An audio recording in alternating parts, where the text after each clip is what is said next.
अभिव्यक्ति का अधिकार तो हमारा मौलिक अधिकार है। हमारे पास अधिकार है कि हम हिंदुस्तान में कहीं पर भी जाकर घूम सकते हैं अदर देन द सिचुएशंस जहां पर वो रेस्ट्रिक्टेड है। ये भी हमारा मौलिक अधिकार है। इसी के साथ हमारा ये भी अधिकार है कि हम जिस रिलीजन को पूजना चाहें उस रिलीजन को पूज सकते हैं। तो सर ये भी हमारा मौलिक अधिकार है। बट क्या हमारा मौलिक अधिकार ये भी है कि हम अपने साथ गन्स एमिनेशंस जो हैं वो भी रख सकते हैं? ये वो सवाल है जिसका जवाब आपको आज इस वीडियो में देखने को मिलेगा। और ये एक सिचुएशन है जहां पर हमारे सुप्रीम कोर्ट ने एक सुओ मोटो पिटीशन जो है वो फाइल करी है। And when we talk about suo motu petition, ये बेसिकली एक टर्म है जो कि दिया जाता है उस पर्टिकुलर सिनेरियो में जहां पर जो केस अब चलेगा वो केस किसी पब्लिक के मेंबर के द्वारा जो है फाइल नहीं किया गया, बट रादर कोर्ट ने ऑन इट्स ओन खुद ही कॉग्निजेंस लेते हुए ये पर्टिकुलर इशू जो है उसको एड्रेस किया है। तो my name is Aditya Rai and I welcome you all to this amazing session of Adda 24/7, जहां पर आपको बताया जाएगा कि समाज से जुड़ी हुई वो चीजें जो अभी चल रही हैं लॉ से रिलेटेड, वो आपको कौन कौन सी पता होनी चाहिए, क्या है वो प्रावधान जिनके बारे में आपको नॉलेज होना चाहिए, और किस प्रकार से हम अपने लॉ एंट्रेंस एग्जामिनेशंस की तैयारी कर सकते हैं। तो चलिए शुरू करते हैं इस पर्टिकुलर सेशन को।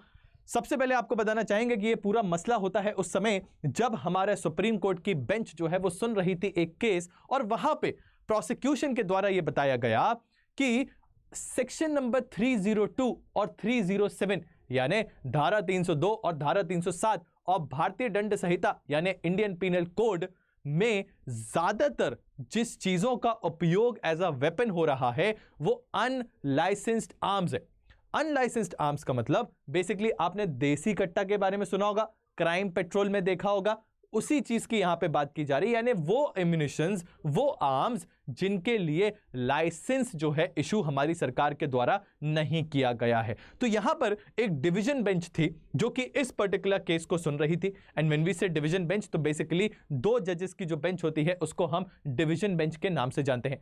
तो ये जो पर्टिकुलर डिवीजन बेंच है इसमें एक जो जज हैं वो है हमारे KM जोसेफ साहब, और दूसरी जो हमारी जज साहिबा हैं वो है हमारी नगरत्नन साहब। एंड आपको ये बहुत अच्छे से पता होगा, नगरत्नन मैडम को आप बहुत अच्छे से जानते होंगे अगर आपने डीमोनेटाइजेशन वाला जो केस है उसको फॉलो किया है। डीमोनेटाइजेशन वाले केस में जहां पर यह सवाल उठा था कि सरकार के द्वारा जो 500 और 1000 रुपए के नोट वापस लिए गए थे उनको लीगल टेंडर कहने से मना कर दिया गया था एक रात को, तो क्या वो सही एक्ट था, क्या वो लीगली सही चीज की गई थी? तो उस चीज का अभी अभी जजमेंट आया है जहां पर 4:1 के रेशो में, यानी 4 जजेस जो हैं वो मेजॉरिटी फेवर में हैं, एक जज हैं जिन्होंने एक डिसेंटिंग वॉइस दी है।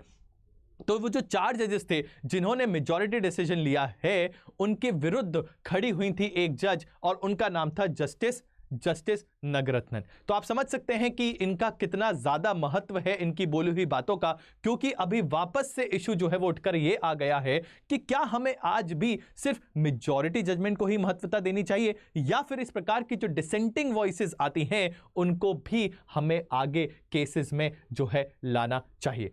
तो चलिए बढ़ते हैं आगे। यहां पर पूरा केस जो हुआ है वहां पर KM जोसेफ साहब का एक यहां पर वाक्य आया और उन्होंने कहा कि सर मैं बिलोंग करता हूं फ्रॉम साउथ इंडिया, मैं आता हूं केरला से, और केरला में हमने इस प्रकार की चीजें कभी नहीं सुनी कि कोई व्यक्ति जो है वो अनलाइसेंस्ड आर्म्स जो है वो लेकर चल रहा है। बट हमारे नॉर्थ साइड, जैसा कि आप लोगों को पता होगा अगर आप यूपी बिहार इस जगह से बिलोंग करते हैं, कि कितने ज्यादा इस प्रकार के जो अनलाइसेंस्ड वेपन्स हैं उनका उपयोग किया जाता है। तो ये उनके लिए बहुत ज्यादा स्ट्रेंज बात थी, और उन्होंने ये यहां पर ये कहा कि ऐसी सिचुएशन जो है वो छोटी मोटी सिचुएशन नहीं है, इसका जो है हमें कॉग्निजेंस लेना चाहिए। एंड इसी वजह से हम एक सुओ मोटो पिटीशन जो है वो दायर कर रहे हैं। एंड तब जाके ये जो केस है उसको वापस से दायर किया गया है, और अब सवाल जो है वो इस बात पे आएगा कि क्या सचमुच इस प्रकार से अनलाइसेंस्ड जो आर्म्स जा रहे हैं इतने ज्यादा हमारे लोगों के पास, उसको कर्म नहीं किया जाना चाहिए।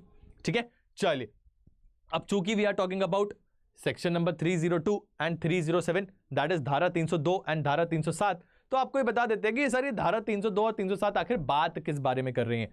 अगर हम 302 के बारे में बात करें तो आपको पता ही होगा बहुत अच्छे से कि मर्डर की पनिशमेंट यहां पर दी गई है। अगर आप किसी का कत्ल कर देते हैं, मर्डर कर देते हैं, तो उसके लिए आपको जो पनिशमेंट बताई गई है वो बताई गई है सेक्शन नंबर 302 ऑफ आईपीसी में।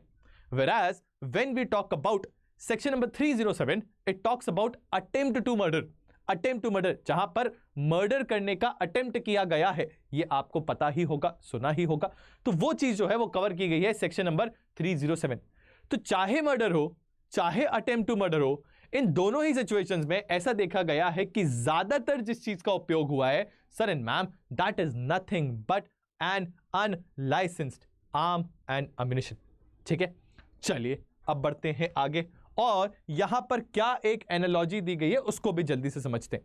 हमारे जो जस्टिसेस हैं उन्होंने ये कहा कि हम बहुत अच्छे से वाकिफ हैं कि जब हम बात करते हैं यूएसए की, तो यूएसए के संविधान में खुद लिखा हुआ है और वहां पर उनके पास ये फंडामेंटल राइट है, मौलिक अधिकार है कि वो अपने लिए आर्म्स जो है वो रख सकते हैं। हाउएवर, जब हम बात करते हैं इंडिया की, जब हम बात करते हैं हमारे देश की, जब हम बात करते हैं भारत की, तो भारत में हमारे जो संविधान बनाने वाले फोरफादर्स हमारे पूर्वज थे, उन्होंने इस प्रकार का कोई भी प्रावधान हमारे संविधान में नहीं डाला, और ना ही उन्होंने हमारे संविधान में आर्म्स को रखना एक मौलिक अधिकार बताया। क्योंकि जैसा कि आपको पता है, हमारा देश जो है वो बिलीव करता है अहिंसा में, हमारा देश जो है वो गांधी जी के पद चिन्हों पे चलता है। तो ऐसे में अगर हम आर्म्स को रखना अलाउ करेंगे तो कहीं ना कहीं ये उनकी आइडियोलॉजी के थोड़ा सा विरुद्ध हो जाएगा। इसीलिए हमारे फोरफादर्स ने किसी भी तरीके से आर्म्स को रखना हमारा फंडामेंटल राइट नहीं बनाया। ठीक है, ये कौन कह रहा है सर? ये बताया गया हमारे इस पर्टिकुलर एनालॉजी में जस्टिसेस के द्वारा। एंड इन्होंने एक और चीज बोली, और वो ये चीज बोला that it is the greatest significance to preserve life of all that resort must be made to stop something which is known as unlicensed arms. हमें सभी लोगों की जिंदगी को बचाने के लिए एक्शन लेना पड़ेगा, स्टेप लेना पड़ेगा, और वो स्टेप जो हम लेना चाहते हैं वो किस चीज का है कि हमें ये अनलाइसेंस्ड आर्म्स जो हैं इनको इन पर्टिकुलर सबसे पहले समाज से निकालना होगा। ठीक है, नेक्स्ट, इसके बाद बेंच ने यह भी कहा कि अगर इस पर्टिकुलर इशू को हम एड्रेस नहीं करते हैं तो ये क्या हो जाएगा सर? ये एक बहुत बड़ा ब्लो होगा to something which is known as rule of law. Rule of law, ये प्रिंसिपल कहां से लिया गया है सर? ये प्रिंसिपल लिया गया है ब्रिटिश कॉन्स्टिट्यूशन से, और इसको बनाने वाले व्यक्ति जो हैं उनका नाम था सर A.V. डाइसी। ठीक है, चलिए अब बढ़ते हैं आगे। 10, अब बेंच ने एक और चीज क्या बोली? बेंच ने यहां पर बोला है कि उत्तर प्रदेश की सरकार को कि आप एफिडेविट बनाइए, और उस एफिडेविट के अंतर्गत हमको यह बताइए कि कितने केसेस जो हैं, जो आपके पास, जो हमारे पास रजिस्टर्ड हैं, उन पर्टिकुलर केसेस में use and possession of unlicensed fire arms जो है वो हुआ है। कहने का मतलब आप एक बार पूरा स्टडी करिए और ये देख के बताइए कि कितने ऐसे केसेस हैं जिनमें क्या हुआ है सर, या तो अनलाइसेंस्ड फायर आर्म्स का यूज हुआ है या उसका पोजेशन देखा गया है। पोजेशन यानी उनके पास उस चीज की प्राप्ति हुई है, ये आपको पता करके बताना है। किसको बोला गया है? यूपी की सरकार को। एंड ऑल्सो उनको बोला है कि आप ऐसे कदम बताइए जिनको उठाकर इस चीज को हम कर्ब कर सकते हैं, खत्म इनको किया जा सकता है।